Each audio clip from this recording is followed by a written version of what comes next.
জাহিদ ভাই আজকে নাকি 32 ইঞ্চি টিভি দিচ্ছেন 15,000 নিচে। ভাইয়া 15,000-এর নিচে পাবেন double glass, voice control, Android সবকিছু, সব ফেসিলিটি 3,000 প্লাস টিভি চ্যানেল সহ। 3,000 প্লাস টিভি চ্যানেল সহ 32 ইঞ্চি থেকে 32 ইঞ্চি কম দামের প্রাইস থেকে আপনার 15,000 টাকার উপরে যাওয়ার কোনো প্রাইস বলবো না। আপনারা যারা 32 ইঞ্চি বেসিক টিভি নিতে চাচ্ছেন শুধুমাত্র সিসি ক্যামেরা দেখার জন্য, নরমাল ডিশ দেখার জন্য, সেই প্রোডাক্টটির প্রাইস পড়বে হচ্ছে আপনার মাত্র 10,500 টাকা। আচ্ছা, যারা 32 ইঞ্চিতে স্মার্ট অ্যান্ড্রয়েড টিভি চাচ্ছেন ভয়েস কন্ট্রোল ছাড়া, সেই প্রোডাক্টের দাম পড়বে হচ্ছে 11,500 টাকা। আর যারা ভয়েস কন্ট্রোল সিঙ্গেল গ্লাস চাচ্ছেন, সেই প্রোডাক্টের দাম পড়বে হচ্ছে মাত্র 12,500 টাকা।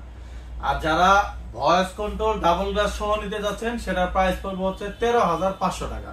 আর যারা শুধুমাত্র ডাবল গ্লাস ভয়েস কন্ট্রোল মানে ভয়েস কন্ট্রোল ছাড়া ডাবল গ্লাস নিতে চান, সেই প্রোডাক্টের প্রাইস পড়বে হচ্ছে অনলি 13,000 টাকা। 13,000 টাকা দিয়ে এই প্রোডাক্টগুলো পারচেজ করতে পারবেন। আপনার বাংলাদেশের যে কোনো জায়গা থেকে আপনারা এই প্রোডাক্টগুলো পারচেজ করতে পারবেন। অবশ্যই আমাদের স্ক্রিনে দেওয়া নাম্বারে যোগাযোগ করে ছোট্ট একটা টোকেন মানে অ্যাডভান্স করে বাংলাদেশের যে কোনো জায়গা থেকে প্রোডাক্ট পারচেজ করতে হবে।